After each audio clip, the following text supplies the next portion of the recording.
ಎಲ್ರಿಗೂ ನನ್ನ ನಮಸ್ಕಾರ. ಆಚಾರ ವಿಚಾರವೇ ನಮ್ಮ ಸಂಸ್ಕಾರ. ಈ ಒಂದು ದಿಸೆಯಲ್ಲಿ ನಾನಿವತ್ತು ಒಂದು ವಿಶೇಷವಾದ ಸಂಸ್ಕಾರ ಹೇಗೆ ನಾವು ಪಾಲನೆ ಮಾಡಬೇಕು ಅನ್ನೋದನ್ನು ನಿಮ್ಗೆ ತಿಳಿಸ್ಕೊಡ್ತೀನಿ. ಹಿಂದೂಗಳಾಗಿ ನಾವು ಪ್ರತಿಯೊಬ್ಬರ ಮನೆಯಲ್ಲೂ ಕೂಡ ಸರ್ವೇ ಸಾಮಾನ್ಯವಾಗಿ ಗಂಟೆಯನ್ನು ನುಡಿಸ್ತೀವಿ, ಶಂಖನಾದ ಮಾಡ್ತೀವಿ, ಜಾಕ್ಟೆನಾದ ಮಾಡ್ತೀವಿ. ಇವು ಯಾವುದೂ ಇಲ್ಲದೆ ಪೂಜೆ ಮಾಡೋದು ಒಂದು ದೋಷ ಅಂತ ಹೇಳ್ತಾರೆ. ಯಾಕೆಂದರೆ ದೇವಾನುದೇವತೆಗಳಿಗೆ ಸಂತೋಷ ಪಡಿಸೋದೇ ಈ ಆಯುಧಗಳಿಂದ. ಗಂಟ ಒಂದು ಆಯುಧ, ಶಂಖ ಒಂದು ಆಯುಧ, ಮತ್ತು ಜಾಗಟೆ ಇವೆಲ್ಲ ಒಂದು ಪೂಜಾ ವಿಧದ ಆಯುಧಗಳು. ಇದನ್ನು ಉಪಯೋಗಿಸ್ಕೊಂಡೇ ಮಾಡಬೇಕು ಅಂತ ನಮ್ಮ ಹಿಂದೂ ಸಂಪ್ರದಾಯದಲ್ಲಿ, ಹಿಂದೂ ಸನಾತನ ಧರ್ಮದಲ್ಲಿ ಹೇಳಿಬಿಟ್ಟಿದ್ದಾರೆ. ಯಾವ ಮನೆಯಲ್ಲಿ ಶಂಖ, ಘಂಟೆ ಮತ್ತು ಜಾಗಟೆಗಳ ನಾದ ಇರಲ್ವೋ ಅದು ಎಂಥ ಅರಮನೆ ಆಗಿದ್ರು ಕೂಡ ವಾಸ್ತುದೋಷ ಸೃಷ್ಟಿಯಾಗತ್ತಂತ ಹೇಳ್ತಾರೆ. ಅದೇ ರೀತಿ ಕೆಲವು ಮನೆಗಳಲ್ಲಿ, ಪೂಜಾ ಮಂದಿರಗಳಲ್ಲಿ ಒಂದು ಚೊಂಬಲ್ಲಿ ನೀರು ತುಂಬಿಡ್ತಾರೆ ಅಥವಾ ಒಂದು ಕಳಶ ಇಡ್ತಾರೆ. ಸರ್ವೇ ಸಾಮಾನ್ಯವಾಗಿ ಎಷ್ಟೋ ಜನ ಮನೆಯಲ್ಲಿ ಒಂದು ಲೋಟದಲ್ಲಾದರೂ ಪಂಚಪಾತ್ರೆಯಲ್ಲಿ ಒಂದು ಸಾಧ್ಯವಾದಷ್ಟು ಒಂದು ಅರ್ಧ ಕಪ್ಪಷ್ಟು ನೀರಾದರೂ ದೇವ್ರ ಮುಂದೆ ಇಡ್ತಾರೆ. ಅಂದರೆ ದೇವರ ಮನೆಯಲ್ಲಿ ಯಾವಾಗಲೂ ಜಲತತ್ವ ಇರಬೇಕು ಅಂತೇಳಿ ಆ ಜಲತತ್ವನ ದೇವರ ಮನೆ ಈಶಾನ್ಯ ಭಾಗದಲ್ಲಿ ಇಡ್ತಾರೆ. ಆಗ ಎಂಥ ಕೆಟ್ಟ ವಾಸ್ತು ಇದ್ರೂ ಕೂಡ ದೇವರ ಮನೆಯಲ್ಲಿ ಆ ದೇವ್ರ ಮನೆಯನ್ನು ಏನಿದೆಯೋ ಅದರಲ್ಲಿ ಈಶಾನ್ಯ ಯಾವುದನ್ನು ನೋಡಬೇಕು.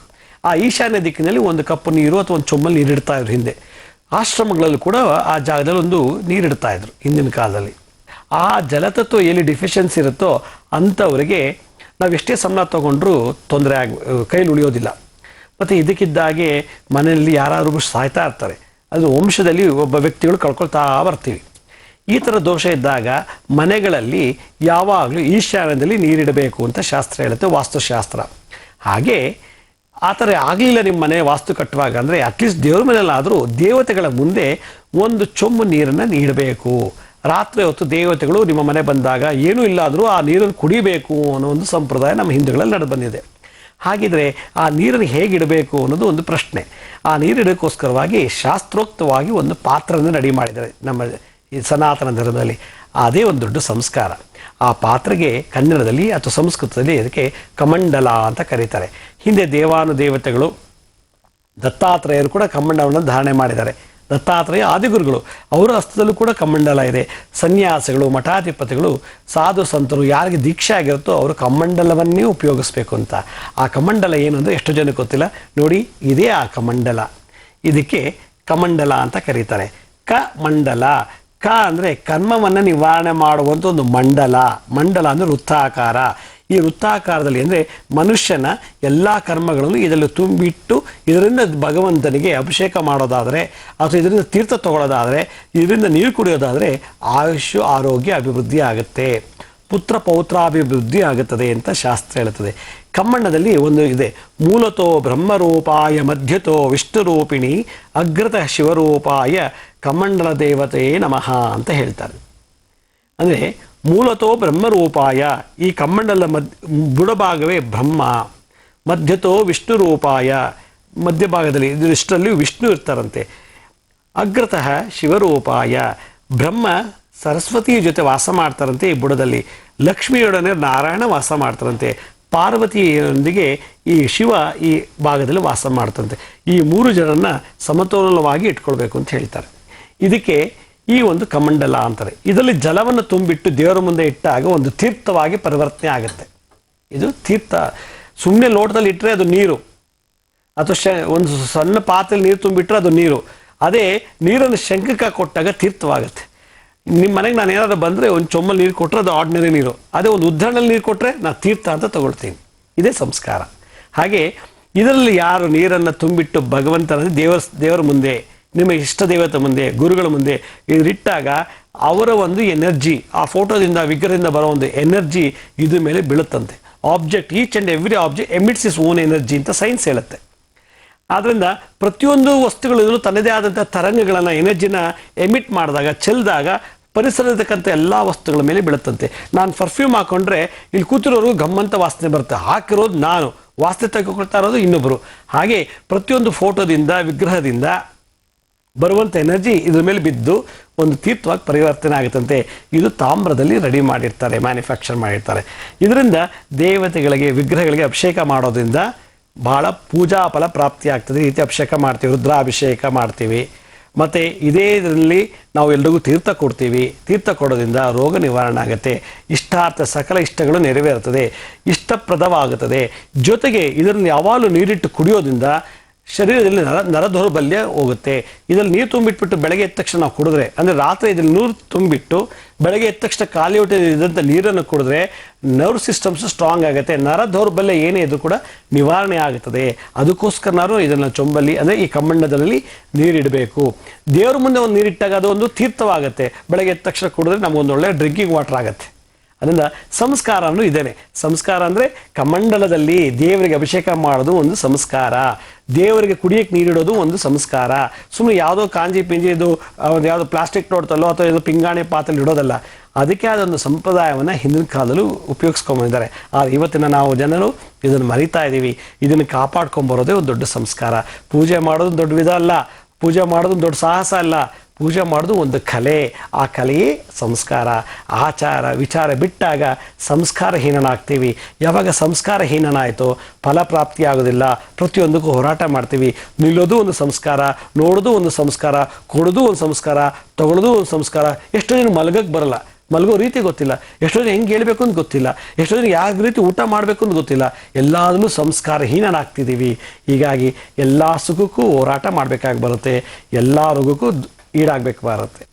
ಕೆಲವು ವಾಸ್ತುಗಳಲ್ಲಿ ಎಷ್ಟೋ ಜನ ಬೈಕೋತಿರ್ತಾರೆ, ಎಷ್ಟು ಚೆನ್ನಾಗಿದ್ವಿ ನಾವು ಇಂದಲೇ ಹಳೆ ಮನೆಯಲ್ಲಿ ಅಥವಾ ಬೇರೆ ಊರಲ್ಲಿ ಎಷ್ಟು ಚೆನ್ನಾಗಿದ್ವಿ, ಈ ಮನೆಗೆ ಬಂದುಬಿಟ್ವಿ ನೋಡಪ್ಪ ಎಲ್ಲ ಆಸ್ತಿ ಕಳ್ಕೊಂಡ್ಬಿಟ್ವಿ, ಮತ್ತು ನಮಗೆ ಮಗಳು ಸತ್ತೋದ್ಲು, ಮಗ ಸತ್ತೋದ, ಅತ್ತೆ ಸತ್ತೋದ್ರು, ಮಾವ ಸತ್ತೋದ್ರು, ಗಂಡ ಸತ್ತೋದ, ಏನಾದ್ರು ಒಂದು ಸಾವು ಆಗ್ತಿದೆ ಈ ಮನೆಗೆ ಬಂದ ಮೇಲೆ, ನಮ್ಮ ವಂಶನೇ ಹಾಳಾಗ್ತಿದೆ, ನಮ್ಮ ಮಗ ಒಬ್ಬನೇ ಮಗ ಇದ್ದ ಅವ್ನು ಬಂದ ತಕ್ಷಣ ಸತ್ತೋಗ್ಬಿಟ್ಟ ಅಂತಾರೆ. ಕೆಲವ್ರು ಹೇಳ್ತಾರೆ, ಎಷ್ಟು ದುಡಿತಿದ್ವಿ, ಎಷ್ಟು ಚೆನ್ನಾಗಿ ಸಂಪಾದನೆ ಮಾಡ್ತಿದ್ವಿ, ಈ ಮನೆ ಕಾಲಿಟ್ಟಿದ್ದ ತಕ್ಷಣವೇ ನಮಗೆಲ್ಲ ಲಾಸ್ ಆಯಿತು, ಎಲ್ಲ ಬಿಸ್ನೆಸ್ಸು ಲಾಸ್ ಆಯಿತು, ಪಾರ್ಟ್ನರ್ಶಿಪ್ಪು ಕೂಡ ಲಾಸ್ ಆಯಿತು ಅಂತ ಹೇಳ್ತಿರ್ತಾರೆ. ಅವ್ರಿಗೆ ಜಾತಕದಲ್ಲಿ ದೋಷ ಇದೆಯೋ ಆ ರೀತಿ ಗೊತ್ತಿಲ್ಲ, ಅಥವಾ ಅವ್ರ ಮನೆಗೆ ಬಂದಂಥ ಮನೆಯಲ್ಲಿ ಏನಾದ್ರು ದೋಷ ಇದೆಯೋ ಗೊತ್ತಾಗ್ತಿಲ್ಲ. ಒಟ್ಟಿನಲ್ಲಿ ಆ ಮನೆಗೆ ಬಂದ ತಕ್ಷಣ ನಮ್ಗೆ ಹಿಂಗಾಗೋಯ್ತು ಅಂತ ತುಂಬ ನೊಂದ್ಕೊಳ್ತಾ ಇರ್ತಾರೆ. ಎಷ್ಟೋ ಜನ ನನ್ನ ಹತ್ರ ಬಂದಿದ್ದಾರೆ, ಸುಮಾರು ಸಾವಿರಾರು ಜನ ಬಂದು ನಾನು ಕೇಳ್ತಾರೆ, ನಿಂದೆ ತುಂಬ ಚೆನ್ನಾಗಿದ್ವಿ ನೋಡಿ, ಇಲ್ಲಿ ಬಂದ ತಕ್ಷಣ ನಮಗೆ ಸಿಕ್ಕಾಪಟ್ಟೆ ಲಾಸ್ ಆಯಿತು, ಬಸ್ ಆಯಿತು ಕಳ್ಕೊಂಡ್ವಿ, ಕಾರ್ ಕಳ್ಕೊಂಡ್ವಿ, ಸ್ಕೂಟ್ರ್ ಹೊಟ್ಟೋಯ್ತು, ಮತ್ತು ಇದಕ್ಕಿದ್ದಾಗೆ ನಮ್ಮ ಅಜ್ಜಿ ಸತ್ತೋದ್ರು, ಈ ಮನೆಗೆ ಬಂದಮೇಲೆ ತಾತ ಸತ್ತೋದ್ರು, ಈ ಮನೆಗೆ ಬಂದಮೇಲೆ ನನ್ನ ಹೆಂಡತಿ ಹೊಟ್ಟೋದ್ರು, ಈ ಮನೆಗೆ ಬಂದಮೇಲೆ ನನ್ನ ಗಂಡ ಹೋಗ್ಬಿಟ್ಟ. ಏನಾದ್ರು ಒಂದು ಸಾವು ಇಲ್ಲ ಲಾಸ್, ಏನಾದ್ರು ಧನಹಾನಿ. ಮತ್ತು ಶೋಕ ಅಂದ್ರೇನು, ಯಾರು ಸತ್ತಿದ ಮನೇಲಿ ಅಪಶಕುನ ಅಂತ ಹೇಳ್ತಾರೆ. ಯಾವ ವಾಸ್ತುವಿನಲ್ಲಿ ಧನಹಾನಿ, ಸಂಪತ್ತು ಅಭಿವೃದ್ಧಿ ಆಗೋದಿಲ್ವೋ, ಮತ್ತು ಶೋಕ ಯಾರು ಸಾವುಗಳಾಗ್ತಿರೋದು, ಇಲ್ಲ ಸಾವೇ ಆಗಬೇಕು ಅಂತಿಲ್ಲ, ದೊಡ್ಡ ದುರಂತಗಳು, ಆಕ್ಸಿಡೆಂಟ್ ಆಗಿ ಕಾಲು ಕಳ್ಕೊಂಬಿಡೋದು, ಇಲ್ಲ ಆಕ್ಸಿಡೆಂಟ್ ಆಗಿ ಕೈ ಕಳ್ಕೊಂಬಿಡೋದು, ಇಲ್ಲ ದೊಡ್ಡ ರೋಗ ಬಂದು ಪ್ಯಾರಾಲಿಸಿಸ್ ಆಗಿ ಬೆಡ್ ರಿಡನ್ ಕಂಟಿನ್ಯೂಸ್ ಆಗಿ ವರ್ಷಗಟ್ಟಲೆ ಮಲ್ಕೊಂಬಿಡೋದು, ಅಂಥದ್ದೇನೋ ಒಂದು ಕಾಯಿಲೆ ಬಂದುಬಿಡೋದು. ಚೆನ್ನಾಗಿದ್ರು ಆ ಮನೇಲಿ ಭಾಳ ಚೆನ್ನಾಗಿ ಓಡಾಡ್ಕೊಂಡಿದ್ರು, ಈ ಮನೆ ಬಂದ ತಕ್ಷಣ ಹಿಂಗೆ ಆಗ್ಬಿಡ್ತಲ್ಲ ಅಂತಾರೆ. ಕೆಲವು ಸಮಯ ಜ್ಯೋತಿಷ್ಯ ಹತ್ರ ಹೋಗ್ತಾರೆ, ನೋಡಿ ಹಿಂಗಾಗಿದೆ ಅಂತೇಳಿ. ಅವರು ಅದು ನೋಡಿಬಿಟ್ಟು ಇಲ್ಲ ನಿಮಗೇನೋ ಪ್ರಾಬ್ಲಮ್ ಇದೆ, ಇದು ದಾನ ಮಾಡಿ, ಈ ಸೇವೆ ಮಾಡಿ, ಈ ಯಾತ್ರೆ ಮಾಡಿ ಅಂತ ಹೇಳ್ತಾರೆ. ಕೆಲವರು ಹೇಳ್ತಾರೆ ಜ್ಯೋತಿಷ್ಯ ಶಾಸ್ತ್ರ ಅಷ್ಟೆಲ್ಲ ಮಾಡಿದ್ವಿ ನಮಗೆ ಪರಿಹಾರ ಸಿಗ್ತಿಲ್ಲ ಅಂತ. ಮತ್ತೊಮ್ಮೆ ಇನ್ನೇನು ಮಾಡ್ತಾರೆ, ಅವರು ವಾಸ್ತು ಜ್ಯೋತಿಷ್ಯ ಹೇಳೋರ ಹತ್ರ ಹೋಗ್ತಾರೆ. ವಾಸ್ತು ಹತ್ರ ಹೋದಾಗ ವಾಸ್ತು ಹೇಳೋ ಅಂಥವ್ರು ಏನು ಹೇಳ್ತಾರೆ, ಈ ರೂಮ್ ಇಲ್ಲಿದೆ, ಈ ಅಡುಗೆ ಮನೆ ಇಲ್ಲಿದೆ, ಬಾತ್ರೂಮ್ ಅಲ್ಲಿದೆ, ನೀವು ಕೂತಿರೋ ಡೈನಿಂಗ್ ಹಾಲ್ ಸರಿ ಇಲ್ಲ, ಅಲ್ಲಿ ಏನೋ ಸ್ಟೇರ್ ಕೇಸ್ ಇದೆ, ಇಲ್ಲ ನೀರಿಲ್ಲ, ಕುಬೇರ್ ಮೂಲೆ ಏನೂ ಇಲ್ಲ, ಏನೋ ಒಂದು ಹೇಳ್ಬಿಟ್ಟು ಆ ವಾಸ್ತು ಬಗ್ಗೆ ಹೇಳಿ ಅವ್ರಿಗೆ ಆ ಮನೆಯನ್ನು ಖಾಲಿ ಮಾಡಿಸ್ಬೇಕು, ಇಲ್ಲ ಆ ಸ್ವಂತ ಮನೆ ಆದರೆ ಓಡಿಸ್ಬಿಟ್ಟು ಬೇರೆ ಒಂದು ರಿಪೇರಿ ಮಾಡಿಸಿ ಏನೋ ಒಂದು ಮಾಡಬೇಕು, ಒಟ್ಟಿನಲ್ಲಿ ರೆನೋವೇಷನ್ ಮಾಡಿಸ್ಬೇಕು, ಅದಕ್ಕೊಂದು ದುಡ್ಡು ಬೇಕು, ದುಡ್ಡಿಲ್ಲ. ಯಾಕೆ ಆ ಮನೆಯಲ್ಲಿ ಧನಹಾನಿ. ಒಂದು ಸಲ ಆ ಮನೆ ಸೇರ್ಕೊಂಡ್ಬಿಟ್ರೆ ಬಿಡಿಸ್ಕೊಂಬರೋದು ಕಷ್ಟ ವಾಸ್ತುವಿನಿಂದ. ಹಾಗಿದ್ರೆ ಇಂಥ ಸಮಸ್ಯೆಗಳಿಗೆ ಎಲ್ಲರೂ ಪರಿಹಾರ ಇದೆಯಾ ಅಂದರೆ ನನ್ನ ಹತ್ರ ಒಂದು ಒಳ್ಳೆ ಪರಿಹಾರ ಇದೆ. ಏನದು ಅಂದರೆ, ಪಂಚಮುಖಿ ಆಂಜನೇಯನಲ್ಲಿ 4ನೇ ಮುಖ ಆದಂಥ ವರಹ ಮುಖ ಅಂದರೆ ಹಂದಿ ಮುಖ, ಆ ಹಂದಿ ರೂಪದಲ್ಲಿರತಕ್ಕಂಥ ಆಂಜನೇಯನೇನಾದ್ರು ನೀವು ಮನೇಲಿ ಕೂತ್ಕೊಂಡು ಇಷ್ಟೊತ್ತು ನಾನು ಹೇಳಿದಂಥ ಸಿಂಪ್ಟಮ್ಸ್ ನಿಮ್ಮ ವಾಸ್ತುವಿನಲ್ಲಿ ಏನಾದ್ರು ಇದ್ದಿದ್ದ ಪಕ್ಷದಲ್ಲಿ ಈ ಪಂಚಮುಖಿಯನ್ನು ವರಹ ರೂಪದಲ್ಲಿ ಧ್ಯಾನ ಮಾಡಿದ್ದೆ ಆದರೆ ಸಕಲ ಸಂಪತ್ತು ಅಭಿವೃದ್ಧಿ ಆಗುತ್ತೆ, ಪುತ್ರ ಪೌತ್ರಾಭಿವೃದ್ಧಿ ಆಗುತ್ತದೆ, ಮಕ್ಕಳಾಗಿಲ್ಲ ಅಂದ್ರೆ ಮಕ್ಕಳಾಗತ್ತೆ. ಮತ್ತು ಆ ಮನೇಲಿ ಹೋದ ತಕ್ಷಣ ಮದುವೆ ಆಗಿ ಮಕ್ಕಳಾಗಿ ಮೊಮ್ಮಕ್ಕಳಾಗಿ ಮೊಮ್ಮಕ್ಕಳು ಮರಿಮಕ್ಕಳೆಲ್ಲ ನೋಡುವಂಥದ್ದು ನಿಮ್ಮ ಮನೇಲಿ ಯಾರಾದರೂ ವಯಸ್ಸಾದಂಥವ್ರಿಗೂ ಆ ಫಲಪ್ರಾಪ್ತಿ ಆಗ್ತದೆ. ಎಷ್ಟೋ ಜನ ಮನೆಗೆ ಹೋದ ತಕ್ಷಣ ಮದುವೆನೂ ಆಗಲ್ಲ, ಸಂತಾನವೂ ಆಗಲ್ಲ, ಆ ಮನೇಲಿದ್ವಿ ಮದುವೆ ಆಯಿತು, ಈ ಮನೆಗೆ ಬಂದು 5 ವರ್ಷ ಆದರೂ ನಮ್ಮ ಮಕ್ಕಳಾಗಿಲ್ಲ ಅಂತಾರೆ. ಪುತ್ರ ಅಭಿವೃದ್ಧಿ ಆಗಿಲ್ಲ, ಸಂತಾನ ಅಭಿವೃದ್ಧಿ ಆಗಿಲ್ಲ ಅಂತ ನಾವು ನೊಂದ್ಕೊಳ್ತಾ ಇರ್ತೀವಿ. ಇದೆಲ್ಲ ಸಮಸ್ಯೆಗೂ ಒಂದು ಪರಿಹಾರ. ಆ ಪರಿಹಾರವೇ ಪಂಚಮುಖಿ ಆಂಜನೇಯನ ಮನೆಯಲ್ಲಿಟ್ಟು ಪೂಜೆ ಮಾಡೋದು, ಇಲ್ಲ ಆ ಪಂಚಮುಖಿ ಆಂಜನೇಯನ ಮುದ್ರೆ ಮೂಲಕ ಆವಾಹನೆ ಮಾಡಿ ಜಪ ಮಾಡಿದ್ದೆ ಆದರೆ ನಾನು ಹೇಳಿದಂಥ ಎಲ್ಲ ಈ ವಾಸ್ತು ದೋಷಗಳು ನಿವಾರಣೆ ಆಗತ್ತೆ. ಆದರೆ ಇವತ್ತಿನ ಒಂದು ಆಧುನಿಕ ಜೀವನದಲ್ಲಿ ಎಲ್ಲವೂ ಫಾಸ್ಟಾಗಿ ಆಗಬೇಕು. ಮಗು ಹುಟ್ಟಿದ ತಕ್ಷಣ ಎದ್ದು ನಡೆದ್ಬಿಡ್ಬೇಕು, ಎದ್ದು ನಡೆದ ತಕ್ಷಣ ಸ್ಕೂಲ್ಗೆ ಸೇರಿಬಿಡ್ಬೇಕು, ಸ್ಕೂಲ್ ಹೋದ ತಕ್ಷಣ ಫಸ್ಟ್ ರ್ಯಾಂಕ್ ತೊಗೋಬೇಕು, ರ್ಯಾಂಕ್ ತೆಗೆದ ತಕ್ಷಣ ಡಿಗ್ರಿ ಬಂದ್ಬಿಡ್ಬೇಕು, ಡಿಗ್ರಿ ಆದ ತಕ್ಷಣ ಕೆಲಸ ಸಿಕ್ಬಿಡ್ಬೇಕು, ಕೆಲಸ ಸಿಕ್ಕ ತಕ್ಷಣ ಮದುವೆ ಮಾಡಬೇಕು, ಮದುವೆ ಆದ ತಕ್ಷಣ ಮಕ್ಕಳಾಗ್ಬಿಡ್ಬೇಕು ಅನ್ನೋ ಒಂದು ಆತುರ ಎಲ್ಲರಲ್ಲೂ ಇದೆ. ಆದರೆ ನಮ್ಮ ಬೆನ್ನಿಂದಿರೋ ಕರ್ಮ ಯಾರೂ ಯೋಚನೆ ಮಾಡೋದಿಲ್ಲ. ಎಲ್ಲವೂ ಆತುರದಲ್ಲೇ ಆಗ್ಬಿಡ್ಬೇಕು. ಸಡನ್ನಾಗಿ ಈ ಮನೇಲಿ ಬಂದ ತಕ್ಷಣ ಸಂತಾನ ಆಗಬೇಕು, ಈ ಮನೆ ಬಂದ ತಕ್ಷಣ ಐಶ್ವರ್ಯ ಬಂದ್ಬಿಡ್ಬೇಕು ಅಂದರೆ ನಾವು ಯಾವ ಕರ್ಮ ಮಾಡಿದ್ವಿ ಪೂರ್ವ ಜನ್ಮದಲ್ಲಿ ಮತ್ತು ಇವತ್ತಿನ ಸಂಚಿತ ಕರ್ಮದಲ್ಲಿ ನಾವು ಹೆಂಗೆ ನಡೆಸ್ತಾ ಇದ್ದೀವಿ ಜೀವನ ಅನ್ನೋದ್ರ ಬಗ್ಗೆ ಯೋಚನೆ ಮಾಡೋಲ್ಲ. ಸಡನ್ನಾಗಿ ಅಂಥ ದೊಡ್ಡ ಋಷಿ ಮುನಿಗಳೇ ವರ್ಷಾನುಗಟ್ಟಲೆ ಸಾವಿರಾರು ವರ್ಷ ಕೂತ್ಕೊಂಡು ತಪಸ್ಸು ಮಾಡಿದ್ರು ಕೂಡ ದೇವರು ಪ್ರತ್ಯಕ್ಷ ಆಗಲಿಲ್ಲ, ಹೊರ ಕೊಡಲಿಲ್ಲ. ನಮಗೆ ಫಾಸ್ಟಾಗಿ ಎಲ್ಲ ಆಗಬೇಕು ಅಂದರೆ ಬಹಳ ಕಷ್ಟ ಇದೆ. ಆಧುನಿಕ ಮಾನವರು ಬಹಳ ಆತುರಗಾರರು ಅಂತ ನಾನು ಹೇಳ್ತೀನಿ. ಆಧುನಿಕ ಮಾನವರು ಅಂದರೆ ನಾವು ಈ ಕಲಿಯುಗದಲ್ಲಿ ಈ ಪ್ರಥಮ ಪಾದದಲ್ಲಿ ವಾಸ ಮಾಡ್ತಾ ಈ ಜನರು ಬಹಳ ಆತುರ, ಬಹಳ ಬೇಗ ದುಡುಕ್ತೀವಿ. ಆದ್ದರಿಂದ ಫಲ ಬೇಗ ಪ್ರಾಪ್ತಿಯಾಗೋದಿಲ್ಲ, ಸಹನೆ ಬೇಕು. ಆದ್ದರಿಂದ ನಾನು ಇವತ್ತು ತೋರಿಸುವಂಥ ಮುದ್ರೆಯನ್ನು ಬಹಳ ಸಹನೆಯಿಂದ 1-2 ತಿಂಗಳು ಸಾಧನೆ ಮಾಡಿದ್ರೆ ಮಾತ್ರ ಅದ್ರ ಫಲಪ್ರಾಪ್ತಿ ಆಗೋದು. ಇವತ್ತು ಮುದ್ರೆ ಮಾಡಿಬಿಟ್ಟು ಮಂತ್ರ ಹೇಳಿದ ತಕ್ಷಣ ಬೆಳಗ್ಗೆ ನನಗೆ ಎಲ್ಲ ಸಿಕ್ಬಿಡಲಿ ಅಂದರೆ ಸಿಗೋದಿಲ್ಲ. ಯಾಕೆಂದರೆ ಭಗವಂತ ಅಷ್ಟು ಆತುರವಾಗಿ ಬರೋನಲ್ಲ. ನಾನು ನಿನಗೆ ದರ್ಶನ ಕೊಡಬೇಕು, ನೀನು ಒಳ್ಳೆ ಕ್ವಾಲಿಫಿಕೇಷನ್ ಇದೆಯಾ ಅಂತಾನೆ. ಕ್ವಾಲಿಫಿಕೇಷನ್ ಅಂದರೆ ನೀನು ಒಳ್ಳೆ ಶ್ರದ್ಧಾ ಭಕ್ತಿ ಇದೆಯಾ ಅಂತ ಯೋಚನೆ ಮಾಡ್ತಾನೆ. ಸುಮ್ಮನೆ ಯಾವುದೋ ಒಂದು ಸುಖಕ್ಕೋಸ್ಕರ ಪೂಜೆ ಮಾಡೋದಲ್ಲ. ಮದುವೆ ಆಗಬೇಕು ಅಂತ ಕೆಲವು ಪೂಜೆ ಮಾಡ್ತಾರೆ, ಕೆಲವು ಸಂತಾನ ಆಗಬೇಕು ಅಂತ ಪೂಜೆ ಮಾಡ್ತಾರೆ. ನನ್ನ ನೋಡಬೇಕು ಅಂತ ಯಾರಾದ್ರು ಪೂಜೆ ಮಾಡ್ತಾರ ಅಂತ ಭಗವಂತ ಯೋಚನೆ ಮಾಡ್ತಾನೆ. ನನ್ನನ್ನು ನೋಡಬೇಕು ಅಂತ ಯಾರು ಅಳ್ತಾರ ದಿನ, ಭಗವಂತ ನೀನು ಎಷ್ಟು ಸೃಷ್ಟಿ ಮಾಡಿದೆ, ನೀನು ಹೇಗಿದೆಯಪ್ಪ, ನೀನು ಊಟ ಮಾಡ್ತೀಯಾ, ನೀನು ನಿದ್ದೆ ಮಾಡ್ತೀಯಾ, ನಿನ್ನ ಕಣ್ಣು ಹೇಗಿದೆ, ನಿನ್ನ ಕೂದಲು ಹೇಗಿದೆ, ನೀನು ಯಾವ ರೀತಿ ಇದೆಯಪ್ಪ, ಎಂತಿಂಥ ಸೃಷ್ಟಿ ಮಾಡಿದೆ ಜಗತ್ತಲ್ಲಿ. ಸಣ್ಣ ಇರುವೆಯಿಂದ ದೊಡ್ಡ ಆನೆವರೆಗೂ ಸೃಷ್ಟಿ ಮಾಡಿದ್ಯಾ, ಎಂತಿಂಥ ಜನಗಳನ್ನ ಸೃಷ್ಟಿ ಮಾಡಿದ್ಯಾ, ಬೆಟ್ಟ, ಹಿಮಾಲಯ, ಪರ್ವತ, ಸಮುದ್ರ, ಸಾಗರ ಎಲ್ಲ ಸೃಷ್ಟಿ ಮಾಡಿದ್ಯಾ. ನೀನು ಎಷ್ಟು ತಾಳ್ಮೆ ಇದೆ, ಎಷ್ಟು ದಿವಸ ನಿದ್ದೆಗೆಟ್ಟಿದ್ಯಾ, ಎಷ್ಟು ದಿವಸ ಉಪವಾಸ ಇದೆಯಾ, ನೀನು ಒಂದ್ಸಲ ತೋರ್ಸಪ್ಪ ಅಂತ ಯಾರು ಪೂಜೆ ಮಾಡ್ತೀವ? ಮಾಡಲ್ಲ. ಒಳ್ಳೆ ಹೆಂಡತಿ ಸಿಗಲಿ, ಒಳ್ಳೆ ಗಂಡ ಸಿಗಲಿ, ಒಳ್ಳೆ ಮಕ್ಕಳು ಸಿಗಲಿ, ಕಾರು ಬಂಗ್ಲೆ ಬೇಕು ಅಂತ ಪೂಜೆ ಮಾಡ್ತೀವಿ. ಭಗವಂತನ ಮೇಲೆ ಶ್ರದ್ಧೆ ಇಟ್ಟು ಅವನು ಧ್ಯಾನ ಮಾಡಿದ್ದೇ ಆದರೆ ಖಂಡಿತ ನಮ್ಮ ಇಷ್ಟಾರ್ಥಗಳು ಸಿದ್ಧಿ ಆಗುತ್ತೆ. ಆ ಒಂದು ಇಷ್ಟಾರ್ಥ ಸಿದ್ಧಿ ಮಾಡಲಿಕ್ಕೆ ಅವಕಾಶ ಮಾಡಿಕೊಡೋದು ಇವತ್ತು ಕಲಿಯುಗದಲ್ಲಿ ಆಂಜನೇಯ ಒಬ್ಬನೇ ಮಾತ್ರ. ಆ ಆಂಜನೇಯನನ್ನು ನಾವು ಧ್ಯಾನ ಮಾಡಬೇಕು ಅಂದರೆ ನಾವು ಒಳ್ಳೆ ಗುರುವಿಂದ ಆ ಮಂತ್ರ ಮುದ್ರೆನೇ ಕಲಿಬೇಕು, ಶ್ರದ್ಧೆ ಬರಬೇಕು. ಆ ಶ್ರದ್ಧೆ ಬರಬೇಕು ಅಂದರೆ ಸುಮ್ಮನೆ ಎಲ್ಲ. ಎಷ್ಟೋ ಜನ ಜಪ ಮಾಡೋ 1 ವಾರ ಮಾಡ್ತಾರೆ, ಬೆರಳು ನೋವು ಬಂತು, ಕೈ ನೋವು ಬಂದ್ಬಿಟ್ಟು ಬಿಟ್ಬಿಡ್ತಾರೆ. ಅಲ್ಲೇ ಗೊತ್ತಾಗುತ್ತೆ ಅವ್ರಿಗೆ ಎಷ್ಟು ಆತರ ಇದೆ, ಎಷ್ಟು ಶ್ರದ್ಧೆ ಇಲ್ಲ ಅಂತ. ಯಾವುದೇ ಒಂದು ವಸ್ತು ಸುಖ, ಒಂದು ಒಳ್ಳೆ ಸಂತೋಷ ಸಿಗಬೇಕು ಅಂದರೆ ಅದರಿಂದ ಹಲವಾರು ನೋವುಗಳನ್ನು ನಾವು ಅನುಭವಿಸ್ಬೇಕು, ಹಲವಾರು ಕಷ್ಟಗಳನ್ನು ಅನುಭವಿಸ್ತಾ ಆಗ್ಲೇ ಆ ಒಂದು ಸುಖ ಅನ್ನೋ ಸ್ಥಾನಕ್ಕೆ ನಮ್ಮ ಮನಸ್ಸು, ದೇಹ, ಆತ್ಮ ಹೋಗುತ್ತೆ. ಇಲ್ಲಾಂದರೆ ಸಾಧನೆ ಮಾಡಲೇ ಇಲ್ಲ ಅಂದರೆ ಸುಖನೂ ಸಿಗೋದಿಲ್ಲ. ಈ ರೀತಿ ನಾವು ಪ್ರತಿಯೊಬ್ಬರು ಮನೆಯನ್ನು ಬೈಯೋದು ಬದಲು, ಅಥವಾ ಇನ್ನೊಬ್ರು ವಾಸ್ತು ಏನೋ ಹೇಳಿಬಿಟ್ಟು ಅದು ಮಾಡಿಬಿಟ್ಟೆ ಹಂಗಾಯಿತು ಹಿಂಗೆ ಕಟ್ಟಿಸ್ಬಿಟ್ಟೆ ಅನ್ನೋದು ಬದಲು ನಮ್ಮಲ್ಲಿರೋ ಲೋಪದೋಷಗಳನ್ನ ಫಸ್ಟ್ ತಿದ್ದುಕೊಂಡಾಗ ಈ ಶರೀರ ಅನ್ನೋ ದೊಡ್ಡ ವಾಸ್ತುని ನಾವು ಸರಿಪಡಿಸ್ಕೊಂಡಿದ್ದೆ ಆದರೆ ಅದು ಎಂಥ ಕೆಟ್ಟ ವಾಸ್ತು ನಮ್ಗೆ ಅಡ್ಜಸ್ಟ್ ಆಗುತ್ತೆ. ಆದ್ದರಿಂದ ಆ ಥರ ಅಳವಡಿಸ್ಕೋಬೇಕು ಅಂದರೆ ಆ ಭಗವಂತನ ರೂಪಿಯಾದಂಥ ಆಂಜನೇಯನ ನಾವು ಪ್ರತಿನಿತ್ಯ ನೆನೆಸ್ಬೇಕು. ಈ ಮುದ್ರೆಯಲ್ಲಿ ಒಂದು ವಿಶೇಷತೆ ಏನಂದರೆ ಲಂ ಅನ್ನೋ ಒಂದು ಬೀಜ ಮಂತ್ರ ಬರುತ್ತೆ. ಆ ಲಂ ಅನ್ನೋದು ಗಣಪತಿಯ ಮೂಲ ಮಂತ್ರ ಅಂತ ಹೇಳ್ತಾರೆ. ಕುಂಡಲಿನಿಯ ಜಾಗೃತಗೊಳಿಸುವಂಥ ಒಂದು ವಿಶೇಷವಾದಂಥ ಒಂದು ಬೀಜ ಮಂತ್ರ. ಈ ಮಂತ್ರದಲ್ಲಿ 6 ಸಲ ಲಂ ಅನ್ನೋ ಬೀಜ ಮಂತ್ರ ಬರ್ತದೆ.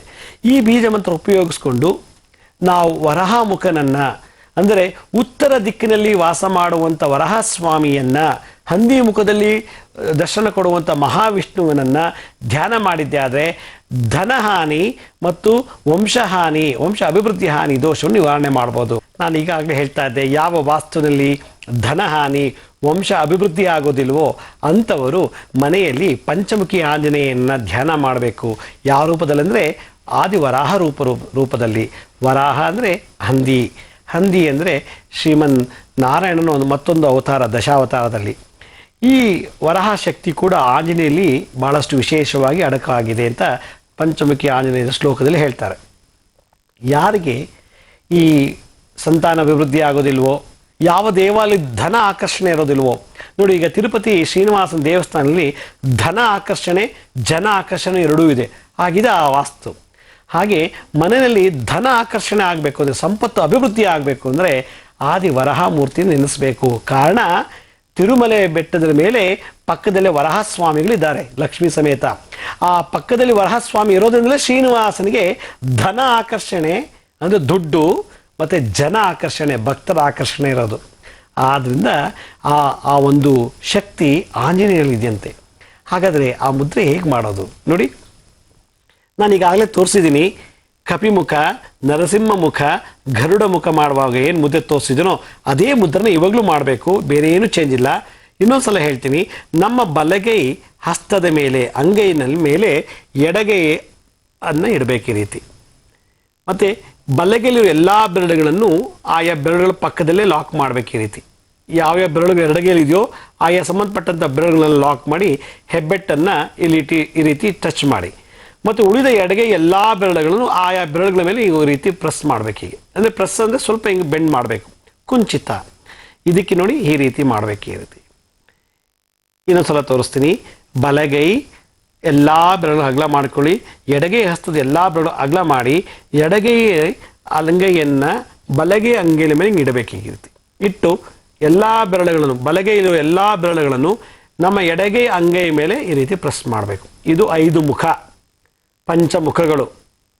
ಆಮೇಲೆ ಎಡಗೈಲಿರ್ತಕ್ಕಂಥ ಎಲ್ಲ ಬೆರಳುಗಳನ್ನು ಪ್ರೆಸ್ ಮಾಡಬೇಕು. ಸ್ವಲ್ಪ ಈ ರೀತಿ ಪ್ರೆಸ್ ಮಾಡಿ ಈ ರೀತಿ ಲಾಕ್ ಮಾಡಿದಾಗ ಇದು ಪಂಚಮುಖ ಮುದ್ರಾ, ಪಂಚಮುಖಿ ಆಂಜನೇಯ ಮುದ್ರಾ ಅಂತ ಹೇಳ್ತಾರೆ. ಇದಕ್ಕೆ ಒಂದು ವಿಶೇಷವಾದಂಥ ಮಂತ್ರ ಹೇಳ್ತಾರೆ. ಓಂ ನಮೋ ಭಗವತೆ ಪಂಚವದನಾಯ ಉತ್ತರೆ ಆದಿವರಾಹ ಮುಖಾಯ ಓಂ ಶ್ರೀ ವೀರ ಹನುಮತೆ ಓಂ ಲಂ ಲಂ ಲಂ ಲಂ ಲಂ ಲಂ ಲಕ್ಷ್ಮಣ ಪ್ರಾಣಧಾತ್ರೆ ಲಂಕಾಪುರಿ ದಹನಾಯ ಸಕಲ ಸಂಪತ್ಕರಾಯ ಪುತ್ರ ಪೌತ್ರಾಭಿವೃದ್ಧಿಕರಾಯ ಮಹಾಬಲಾಯ ಹುಂ ಫಟ್ ಶ್ರೀ ವೀರ ಹನುಮತೆ ನಮಃ ಅಂತ ಹೇಳ್ತಾರೆ. ಭಾಳ ದೊಡ್ಡ ಮಂತ್ರ, ಆದರೆ ಈ ಮಂತ್ರದಲ್ಲಿ ಅಷ್ಟು ಶಕ್ತಿ ಇದೆ. ಇದನ್ನು ಹೇಳಿದಾಗಲೇ ಆಂಜನೇಯನ ಮುಖಾಂತರ ವರಹಸ್ವಾಮಿಗೆ ನಾವು ಶರಣು ಆದ್ವಿ ಅಂತ ಅರ್ಥ. ಅಂದರೆ ಅವರಿಗೆ ಗೌರವ ಕೊಡ್ತಾ ಇದ್ದೀವಿ, ಪೂಜಿಸ್ತಾ ಇದ್ದೀವಿ, ಆರಾಧಿಸ್ತಿದ್ದೀವಿ ಅಂತ ಅರ್ಥ. ಓಂ ನಮೋ ಭಗವತೆ ಪಂಚವದನಾಯ ಉತ್ತರೆ ಆದಿವರಾಹ ಮುಖಾಯ ಓಂ ಶ್ರೀ ವೀರ ಹನುಮತೆ ಓಂ ಲಂ ಲಂ ಲಂ ಲಂ ಲಂ ಲಂ ಲಕ್ಷ್ಮಣ ಪ್ರಾಣಧಾತ್ರೆ ಲಂಕಾಪುರಿ ದಹನಾಯ ಸಕಲ ಸಂಪತ್ಕರಾಯ ಪುತ್ರ ಪೌತ್ರಾಭಿವೃದ್ಧಿಕರಾಯ ಮಹಾಬಲಾಯ ಹುಂ ಫಟ್ ಶ್ರೀ ವೀರ ಹನುಮತೆ ನಮಃ ಅಂಥೇಳಿ ಈ ಮಂತ್ರವನ್ನು ಈ ಮುದ್ರೆ ಧಾರಣೆ ಮಾಡಿ ಉತ್ತರಕ್ಕೆ ಕೂತ್ಕೊಂಡು ಮಾಡಬೇಕು. ಉತ್ತರ ದಿಕ್ಕಿಗೆ ಮುಖ ಮಾಡಿ ಕೂತಾಗ ಉತ್ತರ ದಿಕ್ಕಿಗೆ ಅಧಿಪತಿ ಆದಿವರಾಹ ಸ್ವಾಮಿಗಳು. ಆದಿವರಾಹರು ಈ ಆಂಜನೇಯ ಮುಖಾಂತರ ನಮಗೆ ಆಶೀರ್ವಾದ ಮಾಡ್ತಾರಂತೆ. ಯಾವ ವಾಸ್ತುವಿನಲ್ಲಿ ಧನಧಾನಿ ಸಂಪತ್ತು ಅಭಿವೃದ್ಧಿ ಆಗುವುದಿಲ್ಲವೋ, ಯಾವ ವಾಸ್ತುವಿನಲ್ಲಿ ವಂಶ ಅಭಿವೃದ್ಧಿ ಆಗುವುದಿಲ್ಲವೋ ಅಂಥವರು ಈ ಮಂತ್ರವನ್ನು ಪ್ರತಿನಿತ್ಯ ಬೆಳಗ್ಗೆ ಮತ್ತು ಸಾಯಂಕಾಲ 11 ಬಾರಿ, ಕನಿಷ್ಠ ಪಕ್ಷ 11 ಬಾರಿ ಉತ್ತರಕ್ಕೆ ಮುಖ ಮಾಡಿ ಕೂತ್ಕೊಂಡು ಈ ಮುದ್ರೆಯನ್ನು ಧಾರಣೆ ಮಾಡಿ ನಾನು ಹೇಳಿದಂಥ ಮಂತ್ರವನ್ನು ಜಪಿಸಿದ್ದೇ ಆದರೆ ನೋಡಿ ಆ ವಾಸ್ತುನಲ್ಲಿ ಎಂಥ ಕೆಟ್ಟ ವಾಸ್ತು ಇದ್ರೂ ಕೂಡ ಚೇಂಜ್ ಆಗಿಬಿಡುತ್ತೆ. ನೀವು ಹೊಡೆದಾಕ ಹೊಸ್ತ ಕಟ್ಟೋ ಅವಶ್ಯಕತೆ ಇಲ್ಲ, ಬೇರೆ ಮನೆಗೆ ಚೇಂಜ್ ಮಾಡೋ ಅವಶ್ಯಕತೆ ಇಲ್ಲ. ಮತ್ತು ಯಾವುದೇ ಇತರ ಐಟಮ್ಸ್ ತಂದಿಟ್ಟು ವಾಸ್ತುಗೋಸ್ಕರ ಅದೇನೋ ಚೈನಾ ಐಟಮ್ಸ್ ಅಂತೆ, ಜಪಾನ್ ಐಟಮ್ಸ್ ಅಂತೆ, ಬೊಂಬೆಗಳೆಲ್ಲ ತಂದಿಟ್ಟು ವಾಸ್ತು ಸರಿ ಹೋಗಿ ಅಂತ ಹೇಳ್ತಾರೆ. ಏನೇನೋ ನಮ್ಮ ಸರಳ ವಾಸ್ತು ಇದೆ ಹಾಗಿದೆ ಅಂತ ಹೇಳ್ತಾರೆ. ನೀವು ಏನೇ ಇಟ್ಟರು ಕೂಡ ನಿಮ್ಮ ಶರೀರದಲ್ಲಿ ಉತ್ಪತ್ತಿ ಆಗುವಂಥ ಎನರ್ಜಿ ಕ್ಲೀನ್ ಮಾಡೋಷ್ಟು ಯಾವುದೇ ವಸ್ತು ಕ್ಲೀನ್ ಮಾಡೋಕ್ಕಾಗಲ್ಲ ನಿಮ್ಮ ವಾಸ್ತುವನ್ನು. ಏಕೆಂದರೆ ಈ ಶರೀರವೇ ದೊಡ್ಡ ಬ್ರಹ್ಮಾಂಡ, ಈ ಶರೀರವೇ ದೊಡ್ಡ ವಾಸ್ತು. ಇದರಿಂದ ಬರುವಂಥ ಒಂದು ಎನರ್ಜಿ ಗೋಡೆಗಳನ್ನು ಕ್ಲೀನ್ ಮಾಡುತ್ತೆ. ಎಂಥ ಪಾಯ ಹಾಕಿದ್ರು ಕೂಡ ಶಲ್ಯವಾಸ್ತು, ಛಿದ್ರವಾಸ್ತು, ಜೀರ್ಣವಾಸ್ತು, ಮಾಸವಾಸ್ತು, ಪಕ್ಷವಾಸ್ತುನು ಕೂಡ ಕ್ಲೀನ್ ಮಾಡುತ್ತೆ ಈ ಪಂಚಮುಖಿ ಆಂಜನೇಯ ಮಂತ್ರ ಮತ್ತು ಮುದ್ರೆ. ಅದರಿಂದ ಯಾರು ಈ ನಿತ್ಯ ತ್ರಿಕಾಲ ಅಥವಾ ದ್ವಿಕಾಲ ಅಂದರೆ 2 ಕಾಲ ಬೆಳಗ್ಗೆ ಅಥವಾ ಸಂಜೆ ಇದನ್ನು ಉತ್ತರಕ್ಕೆ ಮುಖ ಮಾಡಿ ಕೂತ್ಕೊಂಡು ಜಪ ಮಾಡಿದ್ದೇ ಆದರೆ, ಧಾರಣೆ ಮಾಡಿ ನಾವು ಆಂಜನೇಯನ ಪೂಜೆ ಮಾಡಿದ್ದೇ ಆದರೆ, ಈ ಕಡೆ ಎಲ್ಲ ನೀವು ಯಾವುದೋ ಒಂದು ಊರಿಗೆ ಹೋಗ್ತೀರ, ಯಾರು ಸಡನ್ನಾಗಿ ಒಂದು 15 ದಿವಸ ಟ್ರಾನ್ಸ್ಫರ್ ಆಯಿತು, ಅಥವಾ ಯಾವುದೋ ಒಂದು 15 ದಿವಸ ನೀವು ಒಂದು ಹೋಟ್ಲಲ್ಲಿ ಉಳ್ಕೋಬೇಕಾಗಿ ಬಂತು. ಆ ಹೋಟ್ಲ್ ನಿಮ್ಗೆ ಆ ವಾಸ್ತು ಆ ರೂಮ್ ನಿಮ್ಗೆ ಆಗಿ ಬರುತ್ತೋ ಇಲ್ವೋ ಗೊತ್ತಿಲ್ಲ. ಆದರೆ ಆ ಹೋದ ತಕ್ಷಣ ಆ ರೂಮಲ್ಲಿ ಪಂಚಮುಖಿ ಮಂತ್ರವನ್ನು ಹೇಳಿಬಿಟ್ರೆ ಸಾಕು. ಅದು ನಿಮಗೆ ಏನಾದ್ರು ಮುಂದೆ ನಾಳಿದ್ದೋ ಅಥವಾ ಇನ್ನೊಂದು ವಾರ ಆದಲೋ ಆ ರೂಮಿಂದ ಏನಾದ್ರು ವಾಸ್ತು ದೋಷದಿಂದ ನಿಮಗೆ ತಲೆ ಸುತ್ತು ಬರ್ಬೋದು, ಮೂರ್ಛೆ ರೋಗ ಬರ್ಬೋದು, ಏನೋ ಒಂದು ತೊಂದರೆ ಆಗ್ಬೋದು, ಇಲ್ಲ ರೂಮಲ್ಲಿ ಕಳ್ತನ ಆಗ್ಬೋದು, ನಿಮ್ಮ ವಸ್ತು ಏನೋ ಒಂದು ತೊಂದರೆ ಇದ್ದರೆ ಈ ಮಂತ್ರ ಮುಖೇನ ಆ ದೋಷವನ್ನು ನಿವಾರಣೆ ಮಾಡ್ಬೋದು. ಅದಕ್ಕೆ ಎಲ್ರಿಗೂ ಕೂಡ ಎಲ್ಲ ಜಾಗನೂ ಆಗಿ ಬರಬೇಕು ಅಂದರೆ, ಎಂಥ ಕೆಟ್ಟ ಜಾಗದಲ್ಲೂ ನಿಮ್ಗೆ ಒಳ್ಳೇದಾಗಬೇಕು ಅಂದರೆ ಪಂಚಮುಖಿ ಆಂಜನೇಯನ ಧ್ಯಾನ ಮಾಡಬೇಕು.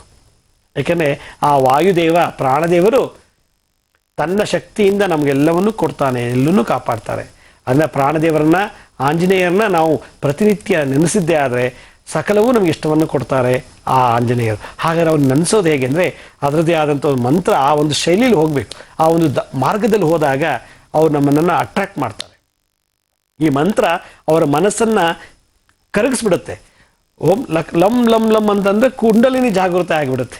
ಅಂದರೆ ಗುದದ್ವಾರದಿಂದ 1 ಇಂಚು ಮೇಲೆ, ಅಂದರೆ ಗುದದ್ವಾರದ 1 ಇಂಚು ಮೇಲೆ ಒಂದು ವಿಶೇಷವಾದಂಥ ಸೂಕ್ಷ್ಮವಾದಂಥ ಗ್ರಂಥಿ, ಆ ಗ್ರಂಥಿ ಕುಂಡಲಿನಿ ಶಕ್ತಿ ಅದು ಆಟೋಮೆಟಿಕ್ಕಾಗಿ ಈ ಮಂತ್ರದಿಂದ ಆಕ್ಟಿವೇಟ್ ಆಗುತ್ತೆ. ಯಾವಾಗ ಕುಂಡಲಿನಿ ಶಕ್ತಿ ಆಯಿತು, ನೀವು ತ್ರಿಕಾಲ ಜ್ಞಾನ ಆಗ್ತೀರಾ, ವಾಕ್ ಶುದ್ಧಿ ಬರುತ್ತೆ, ವಾಕ್ ಸಿದ್ಧಿನೂ ಆಗುತ್ತೆ, ನೀವೇನಂತೀರೋ ಅದು ಹಾಗೆ ನುಡಿಯುತ್ತೆ. ಯಾಕಂದರೆ ಕುಂಡಲಿನಿ ಜಾಗ್ರತೆ ಆಯಿತು.